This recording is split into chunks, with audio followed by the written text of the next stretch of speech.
சட்டமன்ற தேர்தலை முன்னிட்டு அரசியல் கட்சிகள் வேட்பாளர்களை அறிவித்து வரும் நிலையில் தருமபுரி சட்டமன்ற தொகுதியில் பாமக சார்பில் அக்கட்சியின் மாவட்ட செயலாளர் சரவணன் போட்டியிடுவார் என நிறுவனர் டாக்டர் ராமதாஸ் அறிவித்துள்ளார்.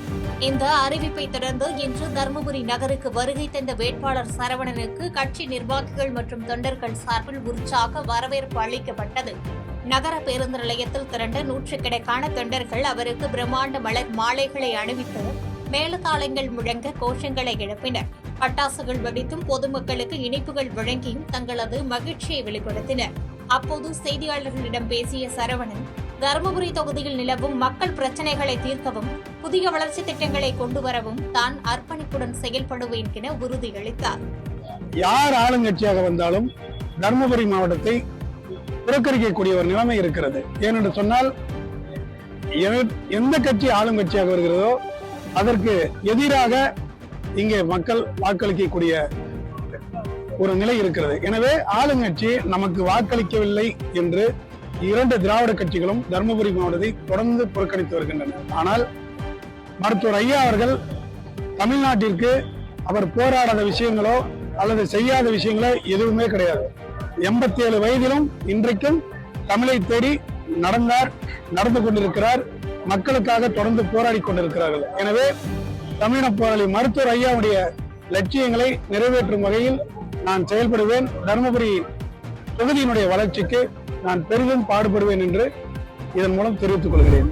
விருதுநகர் மாவட்டம் ஸ்ரீவில்லிபுத்தூர் அருகே தேர்தல் பறக்கும் படையினரால் பறிமுதல் செய்யப்பட்ட தமிழக வெற்றிக் கழக வேட்பாளரின் பணம் ஆவணங்கள் சரிபார்க்கப்பட்ட பின் மீண்டும் ஒப்படைக்கப்பட்டது.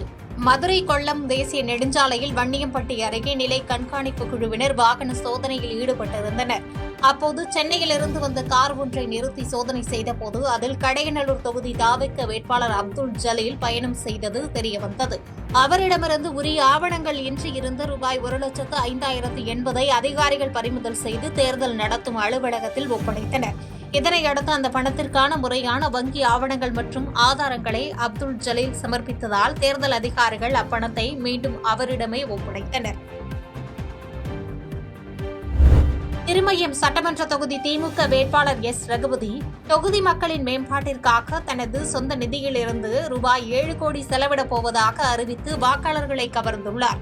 பொன்னமராவதியில் நடைபெற்ற மதச்சார்பற்ற ஜனநாயக முற்போக்கு கூட்டணியின் செயல் வீரர்கள் கூட்டத்தில் கலந்து கொண்ட அவர் பேசுகையில், திருமயம் தொகுதியில் தொழில் வளர்ச்சியை ஊக்குவிக்க தனது சொந்த பணத்திலிருந்து 5 கோடி ரூபாய் நிதி ஒதுக்க தயாராக உள்ளேன்.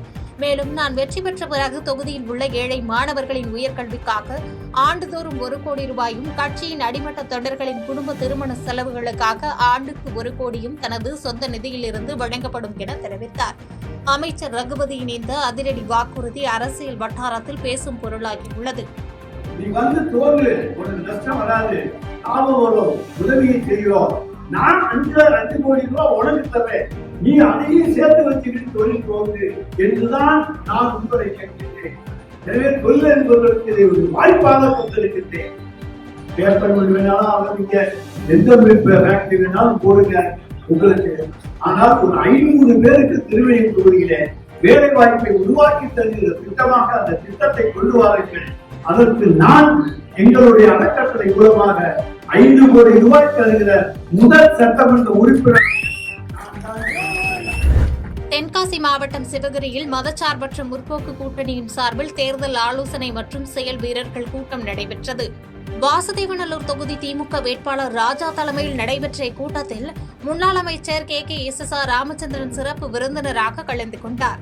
அப்போது பேசிய அவர், வாசுதேவநல்லூர் தொகுதியில் போட்டியிடும் பாஜக வேட்பாளரை தோற்கடித்து திமுக வேட்பாளர் ராஜாவை பெரும் வாக்கு வித்தியாசத்தில் வெற்றி பெற செய்ய வேண்டும் என்றும், கூட்டணி கட்சிகள் அனைத்தும் ஒருமித்த கருத்துடன் களப்பணி ஆற்ற வேண்டும் என கேட்டுக் கொண்டார். இதில் நாடாளுமன்ற உறுப்பினர் ராணி ஸ்ரீகுமார் உள்ளிட்ட கூட்டணி கட்சிகளின் முக்கிய நிர்வாகிகள் பலர் கலந்து கொண்டு வெற்றிக்கான வியூகங்கள் குறித்து ஆலோசித்தனர்.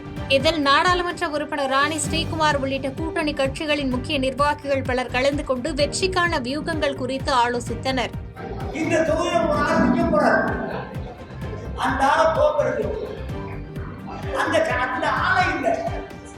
தனிப்பட்ட யார் மேலும் போக முடியாது.